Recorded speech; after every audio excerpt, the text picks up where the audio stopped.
How would you like to be paid $25,000 to buy your first home? Literally a $25,000 grant to put towards your first home to cover things like closing costs, mortgage assistance, even paying down the interest on your loan. Well, there's a new proposal that's kind of building up steam right now that would do exactly that. It's a pretty exciting proposal.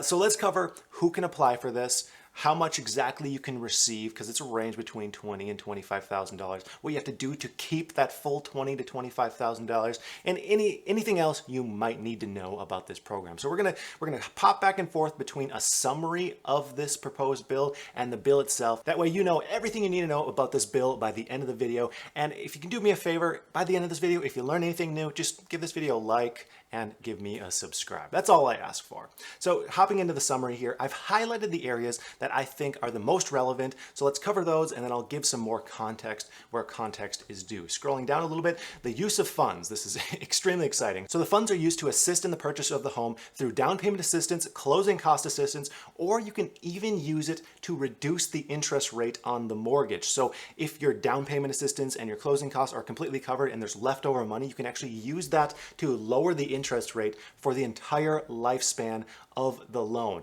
And then even more excitingly, it says in the bill itself that this can be used in conjunction with other down payment assistance programs. So if you receive some kind of extra federal down payment assistance, some kind of state grant, or any other program that helps with first-time home buyers, you can use a combination of all of those and this funding, this $20,000 to $25,000 in funding. This is one of those rare times where there's a government program where you can kind of like legally double dip here and just combine everything together. So it's absolutely huge. Now, eligible recipients, there are kind of three main criteria here. So you have to be a first-time home buyer, you have to be a first-generation home buyer, and you have to hit the income requirements. So defining those further, a first-time home buyer is either someone who has never owned a home or you haven't owned a home within the last 3 years. So if you owned a home 10 years ago, you're qualified as a first-time home buyer under the definitions of this program.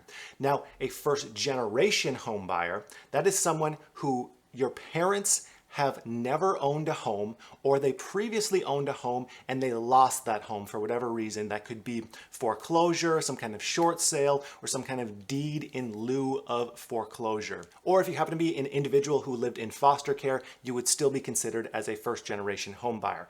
And then regarding income, all you have to do is be at or below 120% of your AMI, your area median income. And that's for most areas. And then in high cost areas, you have to be at or below 180% of your area median income. Now, you might be thinking, I don't know what my area median income is. Most people don't know this kind of crap. So what you can do to check is visit censusreporter.org, type in either your city or your metro area, and they'll tell you what your median family income is, what your area median income is, and that way you can tell, hey, do I hit this income requirement or not? Now, moving on from here, assistance limits. So the assistance is anywhere between $20,000 and $25,000. How it works is there's the base of $25,000, and then you get the extra $5,000 if you are, quote, a socially or economically disadvantaged individual. Now they define that socially disadvantaged individual as, quote, those who have been subjected to racial or ethnic prejudice or cultural bias because of their identity as a member of a group without regard to their individual qualities. And then of course you still need to hit the income limits as well.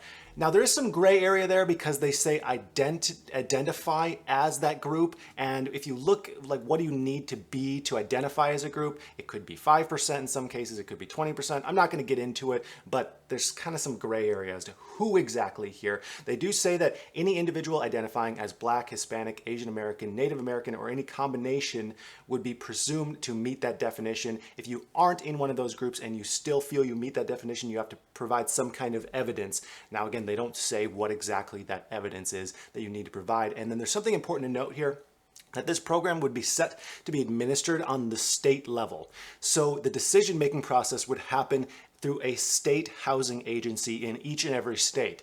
Now, this is kind of good in the sense that it's more locally focused. There's going to be better attention on it than federally focused.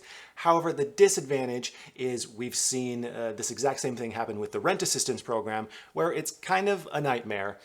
because every single state has to build their own program, and some states are good about it, some states are not good about it, and this just causes delays in some cases and complications in other cases. So we'll see how exactly that pans out if this bill ends up passing. Now, eligible mortgages. Program funds can be used to assist in the purchase of any home bought with a mortgage that is eligible for purchase by Fannie Mae or Freddie Mac, insured by either the FHA or the USDA, or meets the definition of qualified mortgage. Now, we can get a little bit better a definition here for eligible homes because I think this is a really exciting part.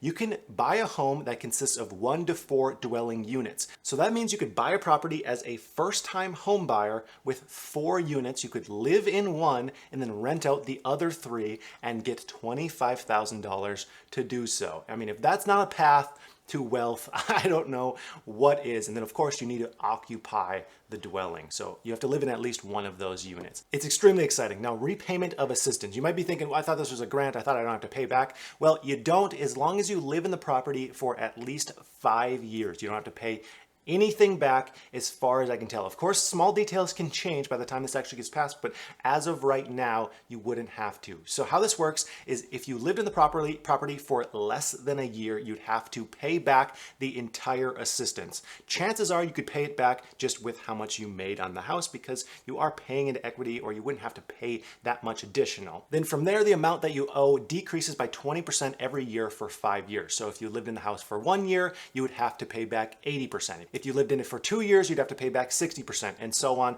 through 5 years. And they also say that the penalty would be waived if you sell the home before that 5-year period and the amount you make on the sale is less than what you owe.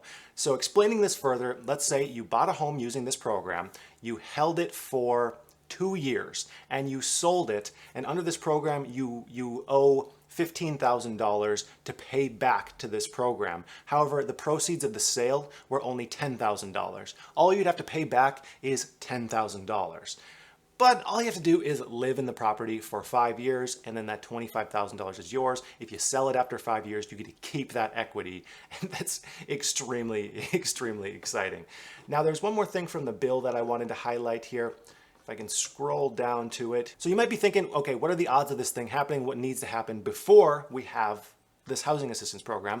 Well, the Secretary of Housing and Urban Development would have to do a study to make sure that there's a need and this would be effective before the program actually launches. And this is something that I just appreciate seeing, that it would be research back that would determine, hey, this would cause a net benefit to society, instead of just making the program and being like, here you go. They have to prove that it would actually be effective before they make it happen.